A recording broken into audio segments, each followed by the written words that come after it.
in the last lecture we asked the basic question, that is, what is the relationship between the current distribution and the radiation pattern of an antenna. We had analyzed the problem of the dipole where the current distribution was given, and from there we found out the radiation patterns. We also saw as the length of the dipole changes, the radiation pattern changes, but this still did not give us a good understanding of how the current distribution affects the radiation pattern. Therefore, we asked this basic question, that if the current distribution is given, what would be the radiation pattern, or conversely, if I wanted to have a radiation pattern, what should be the current distribution. So, essentially we started with some arbitrary current distribution which is complex in nature. So, it is having an amplitude and a phase which is varying in some direction, and we had considered only a simple linear problem. So, the current is distributed along a line, and then simply by using the superposition of the radiation fields generated by different current elements, we got a very important relationship between the radiation pattern and the current distribution, and that characteristic or that relationship is the Fourier transform relationship. So, we have a very important conclusion, that is, the radiation pattern of an antenna is the Fourier transform of its current distribution, and this property is very useful and very important property, because what that means is, if the current distribution is given, you have a unique radiation pattern, and vice versa. That means, if a radiation pattern is given, there is a unique current distribution which would give me that radiation pattern. However, there are a few things to be noted when we use this Fourier transform relationship. So, let me write this expression which we got last time for the Fourier transform relationship. Note here this quantity which was the radiation field, which is now is a function of L, where L is the cosine of the angle theta, and this theta has nothing to do with the spherical coordinate system. This is the angle which is measured from the axis or from the line for the current distribution, and the distance which we got here x prime is the normalized distance with respect to the wavelength. This is a constant quantity. So, since the radiation pattern is a normalized pattern, we do not worry about these constants which come here in the integral. So, we can say in general that the radiation pattern will be given by the integral, which is the Fourier integral, where this is the current distribution as a function of distance, and this is the Fourier term.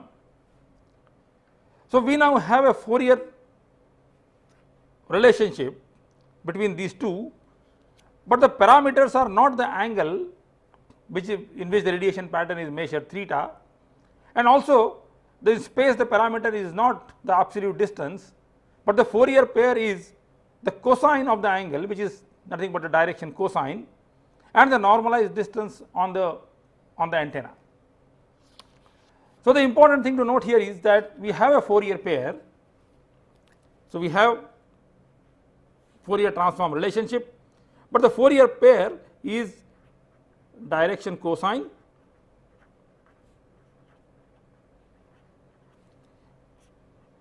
and normalize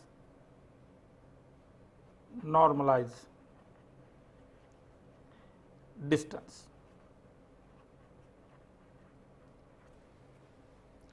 So, if I have a current distribution, then I from the current distribution I find out the direction, which is theta. Cosine of that is the parameter, which is the Fourier parameter, and distance, which is normalized with respect to wavelength, is the spatial parameter for the antenna. So, the direction cosine is be denoted by quantity L. This is the Fourier pair with a normalized quantity which is x by lambda.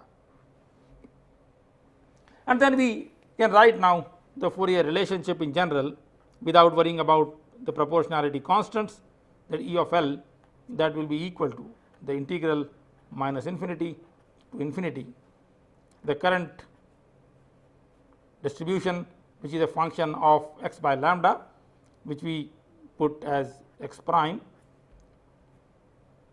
e to the power j 2 pi x prime L dx prime.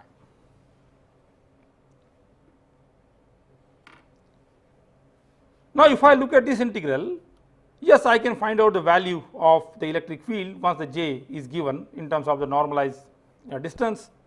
Then the Fourier integral can be evaluated for all values of L from minus infinity to infinity. However, what should be kept in mind is the L is essentially the direction cosine. So, if you have the current distribution, the angle is going to vary for this current distribution from 0 to pi, and L is nothing but the cosine of that angle. So, L is going to vary only from minus 1 to plus 1. So, though this integral can be evaluated for all values of L from minus infinity to infinity, only that portion of the Fourier transform is useful which lies in the range of L from minus 1 to plus 1.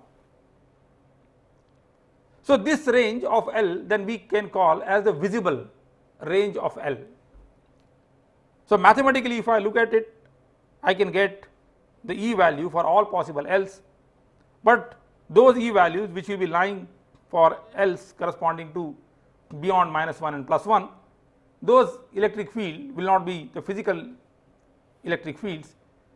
So, mathematically this relation is true for any value of L, but physically if I see only that portion which lies in range of minus 1 to plus 1 for L, that is the pattern which will represent the radiation pattern of the current distribution. So, now essentially what we are saying is we are having a range of L which will go from minus infinity, this is L, which will go to plus infinity, will go to minus infinity. So, once the j is given to you, then practically the radiation pattern is written on this. However, this is L equal to 0 and this is the only range minus 1 to plus 1 which corresponds to the physical radiation pattern. So, this range we can call as the visible range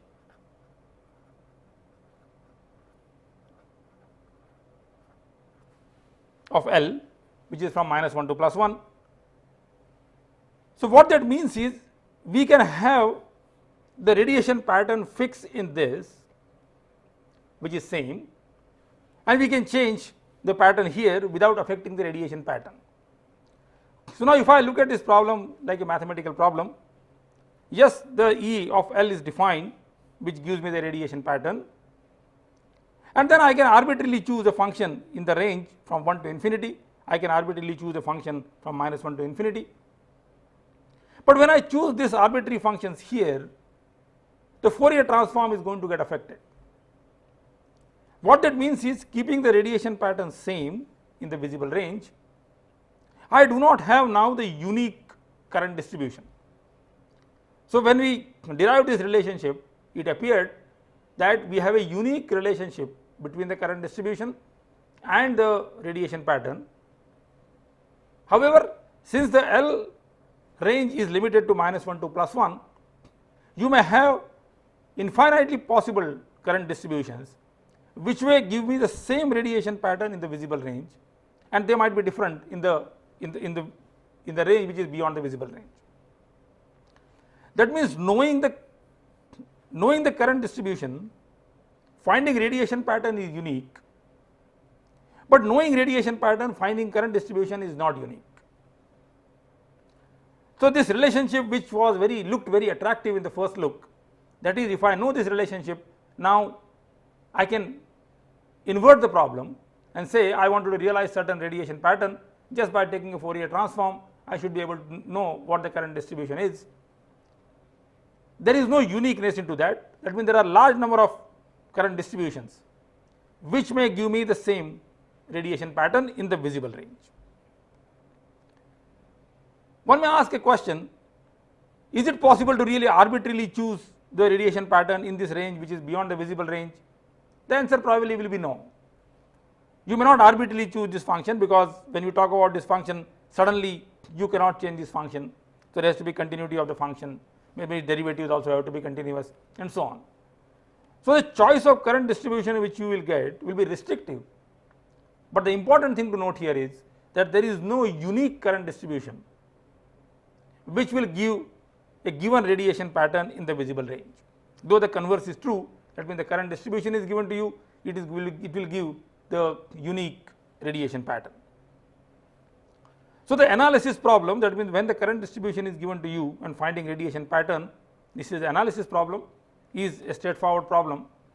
But the inverse problem, which is what is called synthesis problem, that when the radiation pattern is given to you, finding the current distribution, that problem is not that straightforward, because there is no uniqueness in that relationship. The another thing to note from the Fourier integral is that this is simply telling you the variation of the current as a function of space. It still does not tell you the basic radiation characteristics of the current. What do I mean by that? Let us imagine a situation. Let us say I am having a current sheet which is having a current which is vertically flowing like that, and this is the sort of sheet which we are having, and I want to ask what is the radiation which will come from this current sheet. Now, assuming that this width of this is very, very small, the current distribution, if I look at in this plane of the paper, it is uniform, the current is flowing in this direction. So, this problem, the current distribution, if I look at, it is a constant current distribution. So, I can this is the direction I can take as x. I can measure the angle from this direction.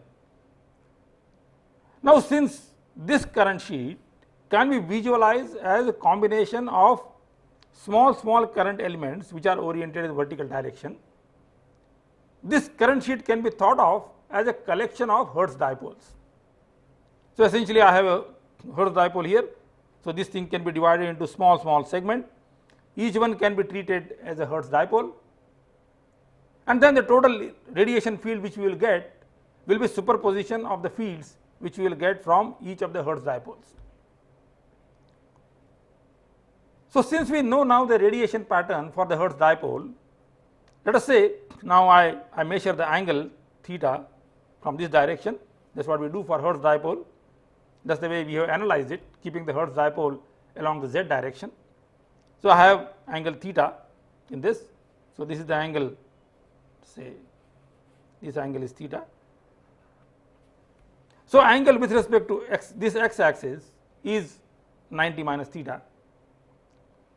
So, in the Fourier integral we had defined the cosine of the angle which the current distribution this thing makes with the x axis, that angle is 90 minus theta.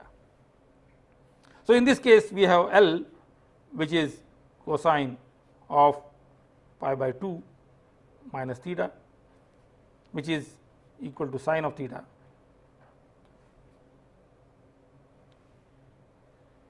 And I can write down now without worrying about whether this is a Hertz dipole or what, the uniform current distribution. So, I can write its Fourier transform. But note here that when there is a current element which is like a Hertz dipole, this is not distributing uniformly in all directions. The radiation is not going uniformly in all directions. When we applied superposition for getting the Fourier integral, we assume that each of the current element radiates uniformly, and we simply have a superposition of the fields from different current elements. However, now this current element intrinsically has a pattern which is sin theta radiation pattern. We know that when we analyze the Hertz dipole, we saw that along the axis of the dipole there is no radiation. This current element is capable of radiating perpendicular to it, and therefore, the radiation pattern for the Hertz dipole is sin theta. So, we get the radiation pattern from Fourier transform relationship, which will be corresponding to only the current distribution, but the total radiation pattern has to be multiplication of the intrinsic radiation pattern of the Hertz dipole with the radiation pattern which we get from the Fourier transform relationship. So, the original radiation pattern which the current element has, that is not reflected into the Fourier transform relationship.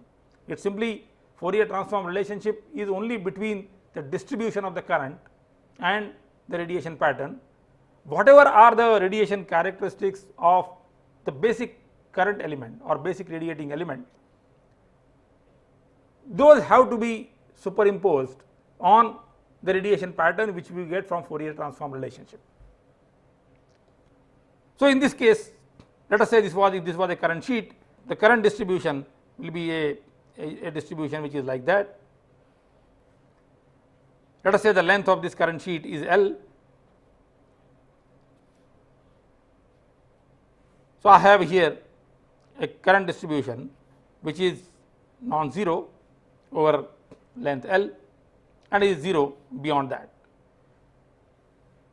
Without losing generality, let us say the current amplitude is unity. So, this current J of x is equal to unity over this range and is 0 here. This is L for x less than or equal to L and is 0 otherwise.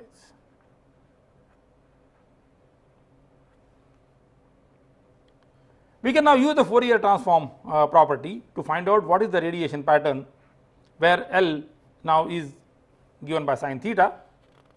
So, the radiation pattern E L from Fourier transform E L, that will be equal to 0 to L J of x which is unity over this. So, this is 1 e to the power j 2 pi, and let us say the distance which we have here, then normalize this L is the length in normalized quantity. So, let us say this is normalized length x prime. This quantity will be x prime L dx prime.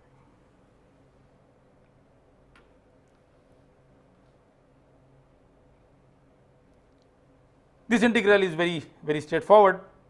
So, essentially from here you will get e to the power j 2 pi x prime L divided by j 2 pi L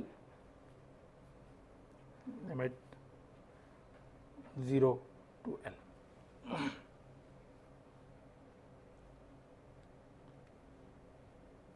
I can substitute for these limits.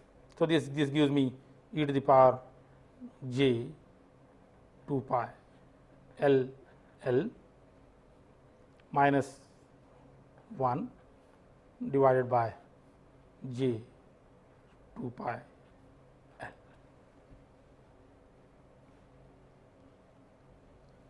For radiation patterns, since we are interested in the magnitude of the electric field, we can do some simple simplification to the expression. We can take e to the power j pi L L common from here. So, this will be equal to e to the power j pi L L e to the power j pi L L minus e to the power minus j pi L L divided by, you can say 2 j, and take this pi L outside. So, this is pi of L. Now, this quantity is nothing but the sine of pi L L. So, this we can write as sine of pi L L upon, let us multiply numerator and denominator by capital L. So, this is pi L L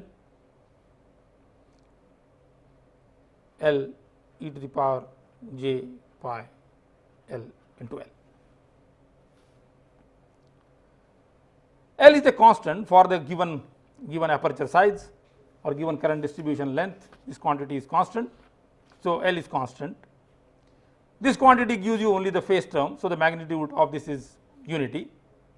So the radiation pattern essentially is given by this, which is the amplitude variation as a function of angle, and in this case the angle is the direction cosine, which is sin theta. So we get the E of L amplitude that will be equal to sine of pi L L divided by pi L L. This function is nothing but what is called the sinc function of L L. So this is the sinc of L L. So the radiation pattern for a uniform current distribution in this plane will be a sinc function of this product capital L and L small l, which is the direction cosine. Now this is the radiation pattern we would get without considering the current elements which are forming this current sheet. We simply have taken here the current distribution, which is uniform, and without worrying about what is the direction of the current, we simply found the current distribution and radiation pattern, which is essentially given by this. However, since we know that the intrinsic Hertz dipole has a radiation pattern sin theta, the total radiation pattern has to be multiplication of this radiation pattern with the radiation pattern of the Hertz dipole, because this radiation pattern will be weighted by the radiation pattern of the Hertz dipole. So the total radiation pattern then we can write as E of theta, that will be equal to this quantity, which is sine of pi L. L is sin theta upon pi L sin theta multiplied by sin theta, which is the radiation pattern of the Hertz dipole. So multiplied by sin theta. So that is the radiation pattern you will get if you treat this is like a current sheet, which is in the plane of the paper, and the currents are flowing upwards, and if this width is much smaller compared to the wavelength, so that the current can be assumed constant in that direction. Once you understand this, then this concept can be essentially expanded to any arbitrary current distribution. So here, if you understand the radiation characteristics of this thin current sheet, maybe understanding radiation pattern for other current distribution will be quite straightforward. So knowing this current distribution and the radiation pattern, now we can investigate the characteristics of this. Firstly, as we said, this quantity L has to lie between -1 and +1. This is the sinc function which will be varying like that, like this. So if this is taken as unity for the sinc function, which will correspond to when this quantity is 0. So we have here theta equal to 0, that is where the sinc function is maximum. So this quantity is theta equal to 0. As I change the value of theta from, in this case now theta will vary from -pi/2 to +pi/2. So this angle was going from 0 to pi, but theta will go from -pi/2 to +pi/2. So the range for the radiation pattern, which correspond to theta equal to -pi/2 to +pi/2. So this is theta equal to -pi/2, this is theta equal to +pi/2. So this is the range, then is the visible range, that means this is the radiation pattern which you are going to see actually in the space as the radiation pattern. This portion of the radiation pattern will not be the visible portion of the radiation pattern. So, that means we will get the now nulls in this radiation pattern at this location, at this location, at this location, at this location. And as we know from the property of the sinc function that the nulls would correspond to when this quantity is multiples of pi, that means when this quantity L is an integer, that is the location we will have nulls. So, if I write in terms of L, this is theta equal to 0, that would correspond to L equal to 0 also. So, the first null will occur when this quantity is equal to 1. So, L will be 1 upon L. So, this location is 1 upon L, this will be minus 1 upon L for L, this will be 2 upon L minus 2 upon L. So, this is minus 2 upon L, this location will be minus 2 upon L, this location. So, the nulls will be given by the directions for which the sign of the angle is 1 upon L or multiples of 1 upon L. So, from here this should be plus 2 upon L.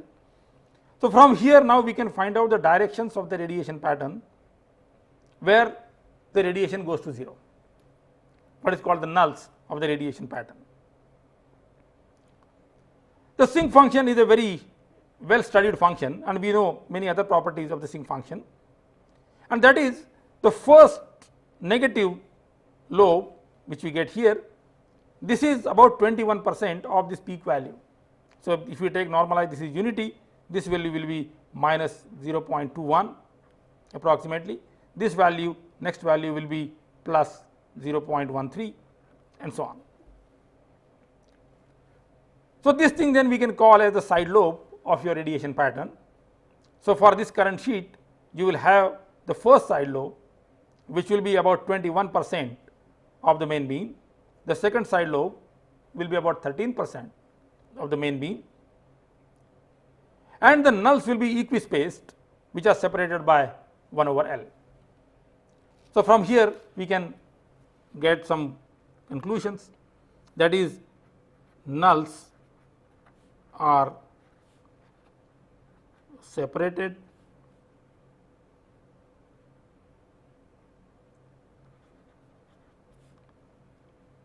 by 1 by L equal to L. First side lobe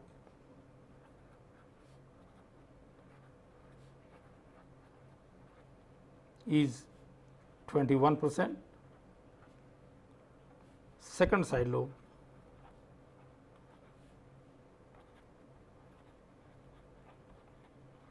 is about 13% and so on.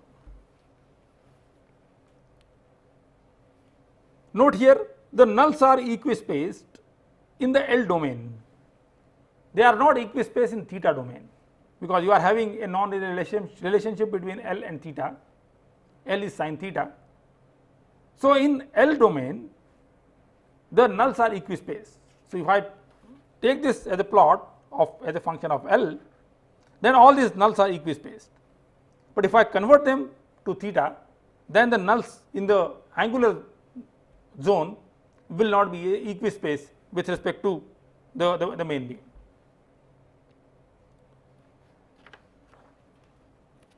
So, we have now the basic understanding developed for the radiation pattern from the current distribution.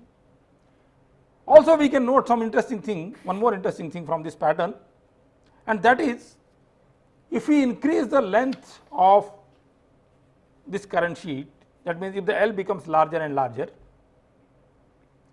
these nulls will become closer and closer, because when the L increases this null will come closer and closer.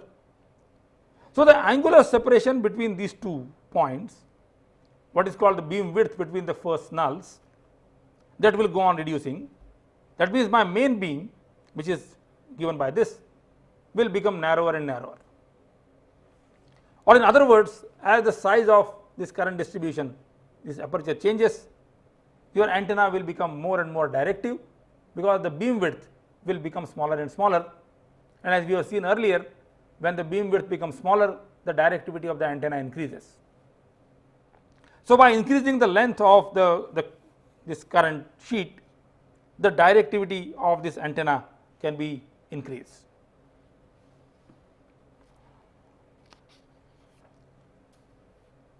Let us go to the next level of usage of this Fourier transform relationship, and that is, let us say that now this current sheet gave a maximum which was in theta equal to 0 direction, which was in this direction, and then there were some nulls which were in some other directions.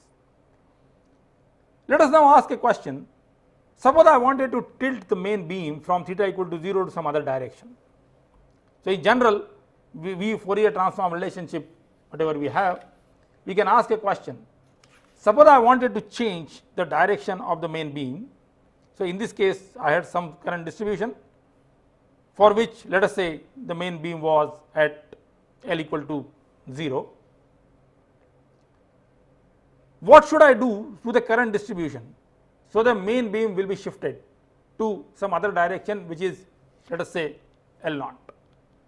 So, I wanted to shift the radiation pattern by L naught. So, we can go substitute for L equal to L naught. So, we say, let us say our interest is to change the beam direction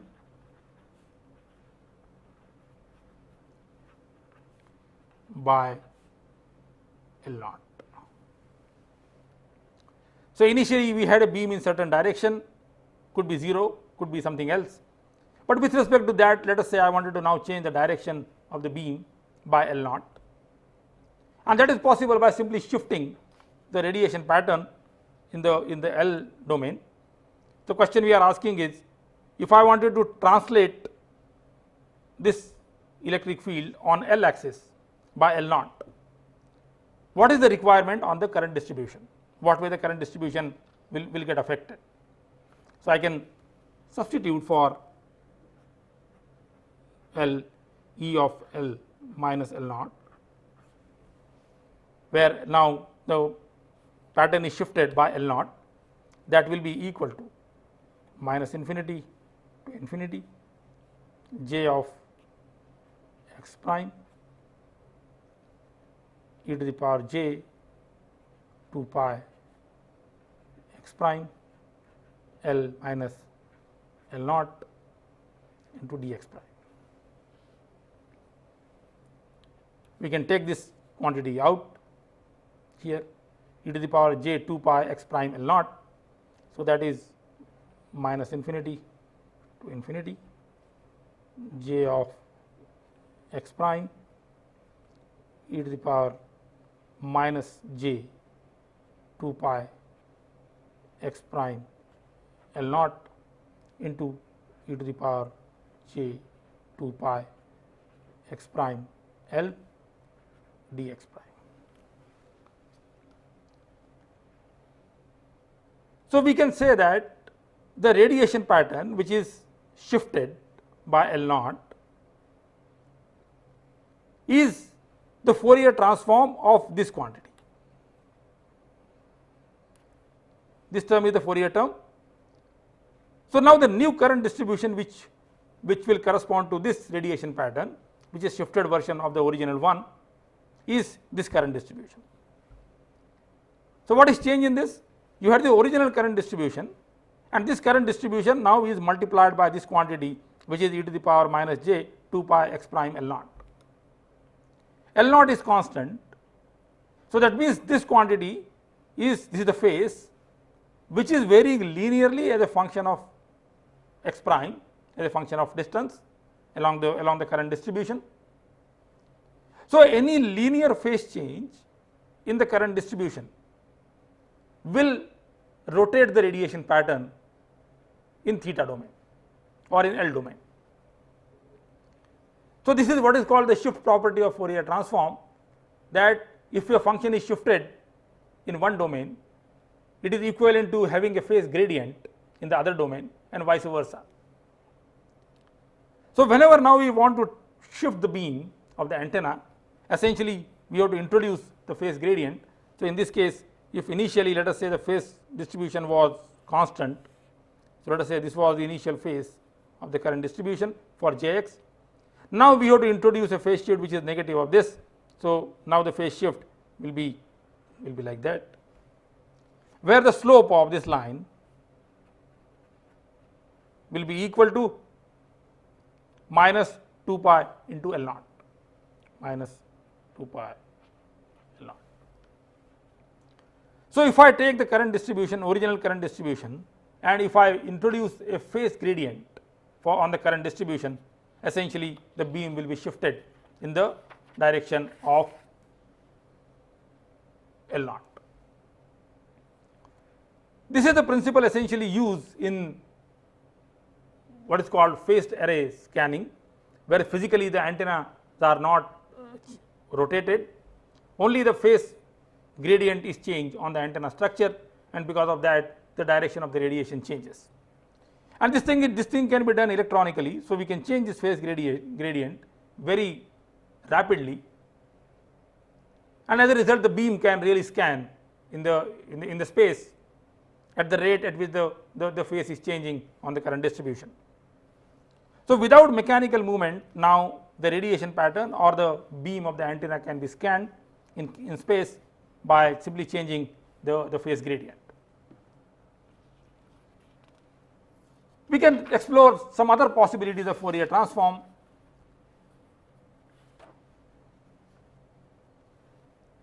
When the current distribution is uniform, as we have taken here like a current sheet, we get a radiation pattern which is given by sinc function, which is this. And the important thing about this sinc function is the side lobe level is minus 21%, the first side lobe, and this has nothing to do with the size of the antenna.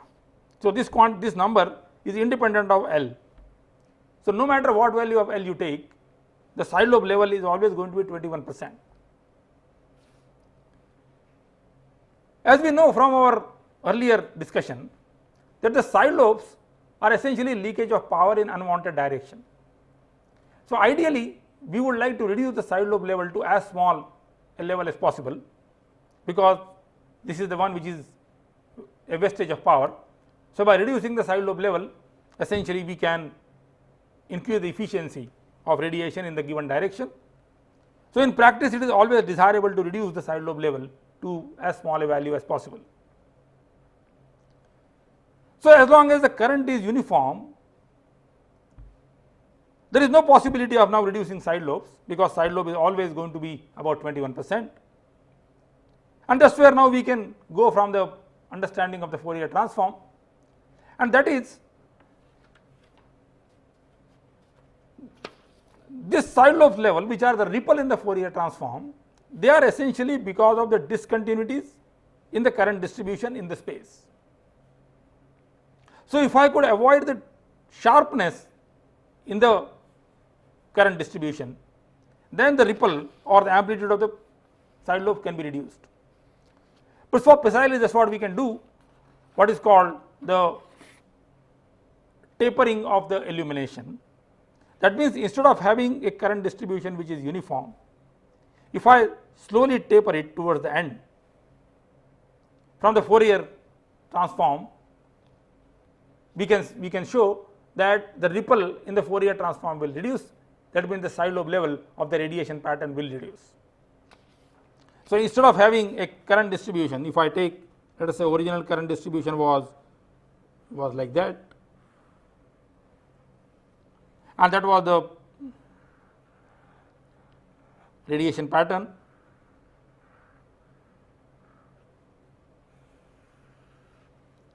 So, this is J of x prime and this is E of L. So, if let us say this current distribution is 1, you get a radiation pattern which will be sinc function, this is 1. If we now taper this current distribution to look something like that, then the side lobe level will come down, because now the sharpness discontinuity of the current is reduced. So, you get now a current distribution which will look like that. So, side lobe level is reduced. If I take the current distribution which will look something like that, then the side lobe level will be further reduced. So, it will be something like this and so on. So, this is the current distribution, let us say number 2, this is the one number 3. So, this will be radiation pattern for number 2, this will be radiation pattern for number 3. So, by tapering the current distribution, essentially we can reduce the side lobes of the radiation pattern. However, when we reduce the current amplitude on the edges of the current distribution, that means when I increase the taper, the effective width of the antenna radiation pattern, that also gets altered. So, by putting the current taper, essentially the beam width of the antenna becomes larger, or in other words the directivity of the antenna reduces. So, for the same physical antenna structure, which is this current distribution, if I put the current taper, then the directivity of the antenna will reduce. So, we see two effects of the current taper. One is, by increasing the current taper, the side lobe level of the radiation pattern reduces. Secondly, the beam width of the antenna increases, or the directivity of the antenna reduces.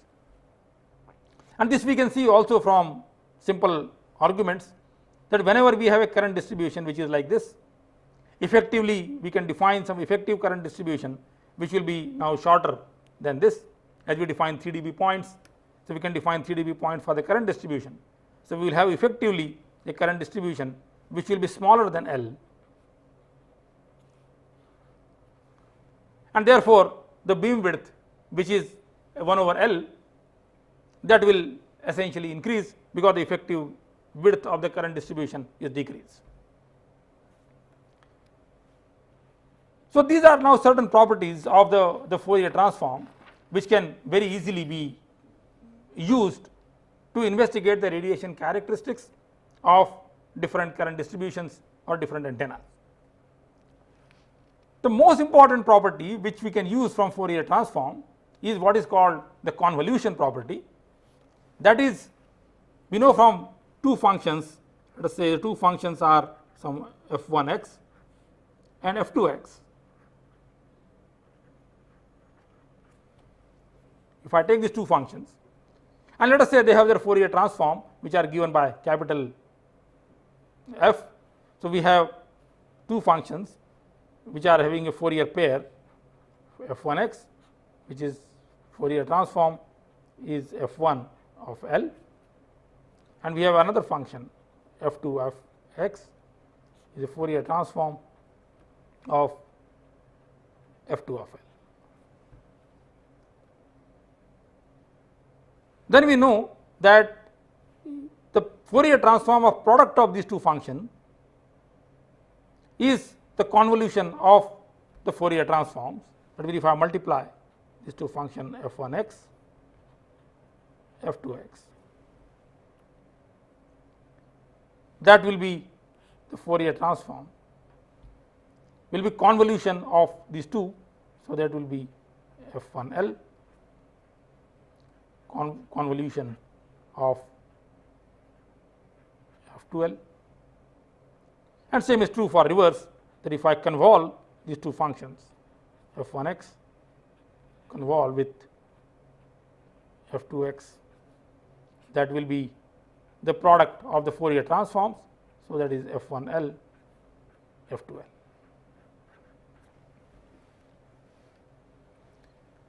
So, this property, the convolution property, by using this property now we can decompose a complex antenna problem into simpler problems, and we can find the radiation pattern very quickly for the complex current distributions. Let us take a simple case. Let us say we want to find out the radiation pattern for a triangular distribution.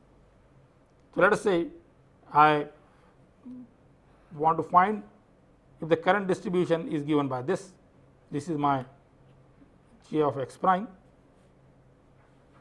of some length L.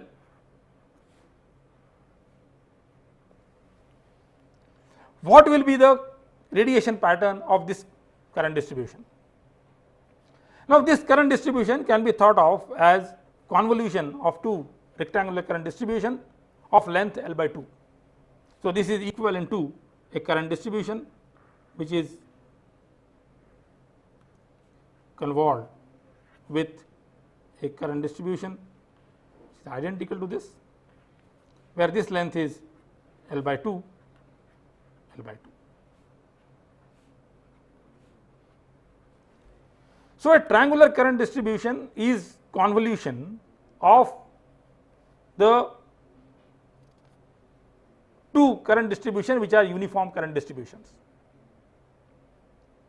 So, this is, since now the currents are the convolution, the Fourier transform, the radiation pattern will be multiplication of the Fourier transform of these two. So, if I say this is rectangular, we know the Fourier transform for this, which is sine sinc of L into L, where L is now L by 2. So, this is L upon 2. This is now the Fourier transform of this.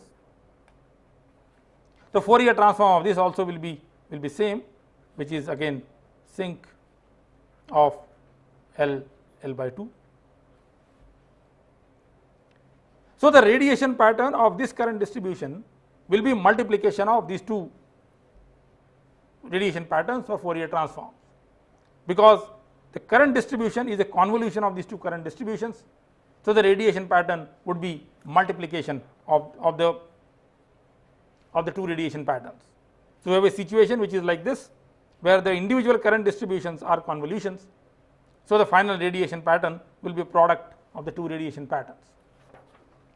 So, that means the radiation pattern for this current distribution will be E of L for this will be multiplication of these two. So, it will be sinc square L by 2.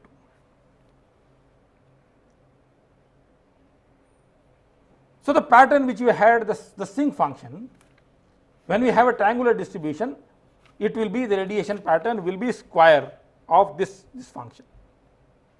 So, that means this amplitude which was 0.2, now that will become 0.04 approximately. So, the side lobe level will reduce to only 4%, and this side lobe will be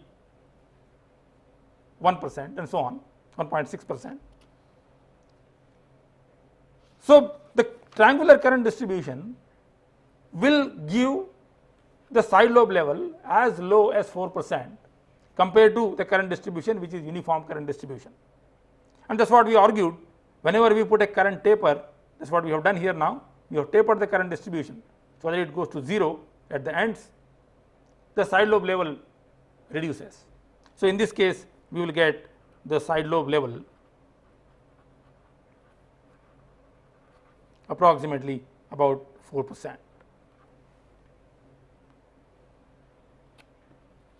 So, what we have seen now, the Fourier transform property which we have got, that is a very important property for investigating the radiation characteristics of antennas. We can, once we know the current distribution on the antenna, then using the Fourier transform property we can find out the radiation pattern of the antenna. We can also ask a question, if I want to modify the radiation pattern, like if I wanted to tilt the radiation pattern by a certain angle, what should be the changes in the current distribution? And we saw if we introduce a phase gradient in the current distribution, then the whole radiation pattern will be tilted.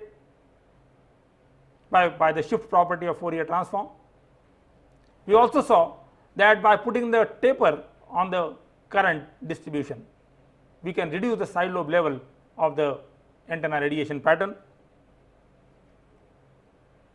So, this property, once you understand Fourier transform properly, then many of the radiation characteristics of the antenna can be visualized in a quite straightforward manner. The problem that knowing the radiation pattern, how do we find the current distribution? That problem is still difficult problem, because as we said, there is no uniqueness into that problem, and there may be many solutions to the problem. However, it looks now after the discussion that since the radiation pattern and the current distribution has Fourier transform relationship, the control of the current is the sole mechanism of controlling the radiation pattern. So, if we can control the current distribution on the antenna, then we can control the radiation pattern also. However, as we saw in the case of, let us say, dipole, we excite the antenna at the center, current distribution is not in our control, current gets decided by its own. So, I do not have a good control of the current distribution. Also, while changing the length of the antenna, the current distribution changes, but also the terminal impedance also changes. So, we have now the current distribution, which is related to the radiation pattern, is coupled to the terminal impedances also.